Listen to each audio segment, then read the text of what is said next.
This is my first video of the chapter number 1, The Land of Snow and Ice, from your Dewdrop Term Book 2. In this, we will study about the country Greenland.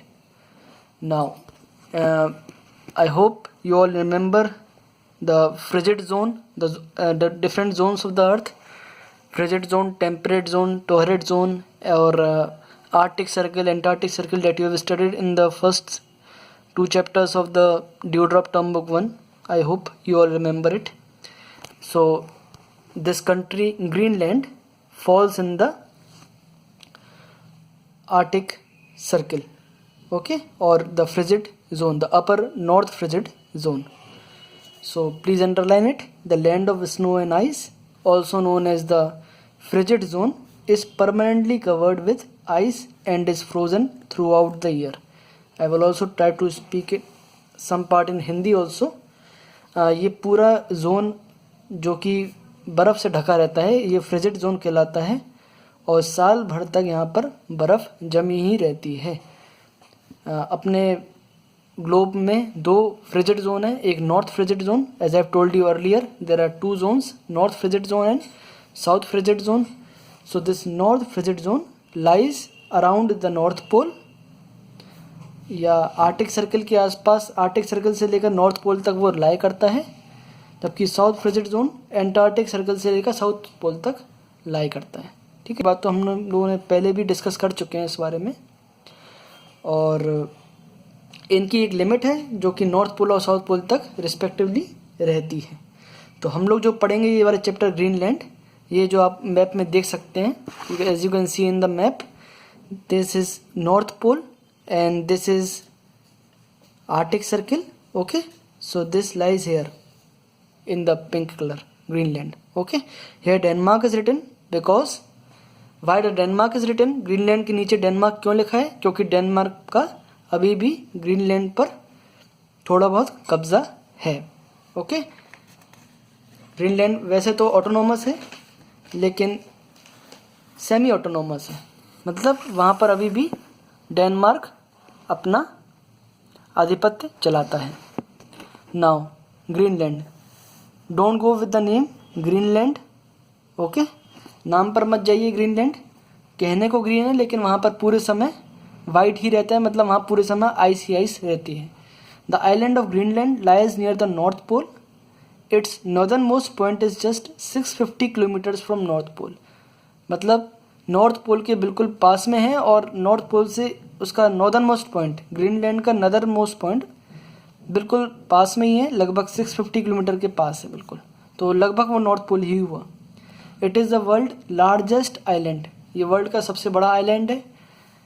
Most of the time it is buried under a thick sheet of ice, बहुत मोटी परत रहती है इसकी पूरे साल भर तक. और कोई भी सेटलमेंट इसलिए रोका जाता है कोस्टल एरियाज के आसपास. बहुत ही कम टाउन्स हैं वहाँ पर, बहुत ही रहने की बहुत ही कम जगह है. Please underline this. Inuit the people of Greenland call the island Kalaallit Nunaat. Okay, Inuit वहाँ के जो लोग वाग रहते हैं, वहाँ के लोग इस आइलैंड को, ग्रीनलैंड को कलालित ननात बुलाते हैं. कलालित ननात वहाँ की लोकल भाषा में क्या मतलब होता है? लैंड ऑफ द पीपल, लोगों की रहने की जगह. Okay, so this 2 are important. वहाँ के लोग, जो लोकल लोग हैं उनको क्या बोलते हैं? इनुइट. और वहाँ के लोग ग्रीनलैंड को क्या बुलाते हैं? कलालित ननात. ओके, कैपिटल ऑफ ग्रीनलैंड क्या है? नूक. Please underline this. इसको पहले गॉडथाप भी बुलाया जाता था लेकिन अभी नूक बुलाया जाता है.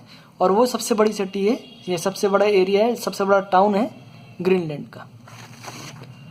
Now Greenland has an area of 2,175,000 square kilometre, 2,175,000 square kilometre. और 2/3 बिल्कुल कवर्ड हुए बिल्कुल आर्टिक सर्कल में. It is a part of Denmark. See, it is written here, it is a part of Denmark only. The nearest European country to Greenland is Iceland. यहाँ उल्टा है, Greenland पूरा ice से covered है और Iceland ज़रूरी नहीं है कि वहाँ पर भी आइस हो, वहाँ पर ग्रीनरी बहुत ज़्यादा है, तो नाम पर मत जाइएगा. ठीक है, तो आइसलैंड जो है वो बहुत छोटी कंट्री है और वो सबसे बिल्कुल ग्रीनलैंड के सबसे नज़दीकी कंट्री मानी जाती है. Greenlands most important physical feature is the huge ice sheet. बहुत मोटी परत और बहुत बड़ी बड़ी मोटी बर्फ़ की परत वहाँ पर हमेशा जमी रहती हैं। 80% बिल्कुल कवर्ड है, बिल्कुल पूरा कवर करता है आइस शीट। और एवरेज थिकनेस नहीं है 1500 मीटर, ठीक है। जो उसकी मोटाई है वो लगभग 1.5 किलोमीटर है, 1500 मीटर है। इतनी मोटाई तक बर्फ़ ज़मीन के ऊपर एक जमी हुई है, ठीक है।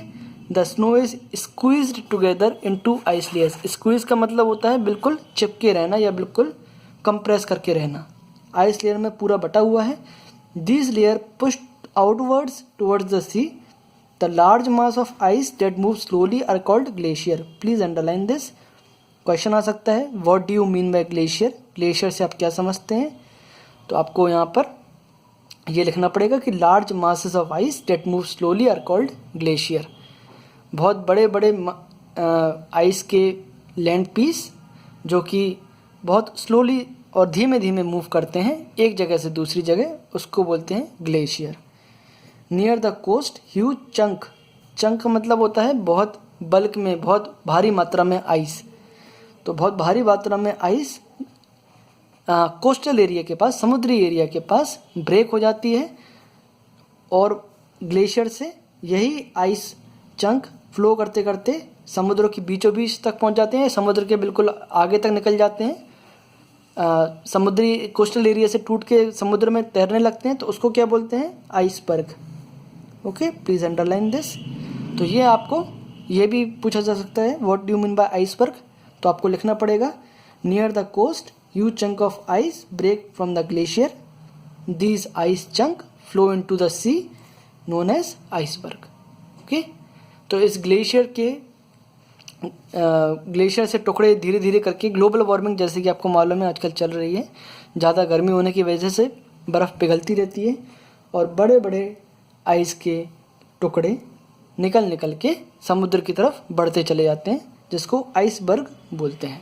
ये आइसबर्ग बहुत ज़्यादा दिक्कत पैदा करते हैं आसपास के बहने वाले शिप्स के लिए, क्योंकि वो इसकी आइस की क्या वो प्रॉपर्टी होती है कि वो 1/10 ही दिखता है, 1/10 ऊपर रहता है और 9/10 नीचे रहता है। मतलब उसका 10वां हिस्सा ही आपको दिखाई देगा और उसके नीचे उसका 9वां हिस्सा या 9th हिस्सा, 9 पार्ट नीचे रहेंगे उसके, ठीक है। तो दिखने में तो वो बहुत छोटा लगता है, लेकिन उससे लगभग 9 गुना वो पहले से ही अंदर होता है। तो जब भी कोई शिप टकराता है उससे क्या होता है, most part of the iceberg remain under water and as a result ship में collide and be wrecked. Wrecked मतलब ख़त्म हो जाना, चटक जाना, बेकार हो जाना, ठीक है। Now that's it for today, thank you.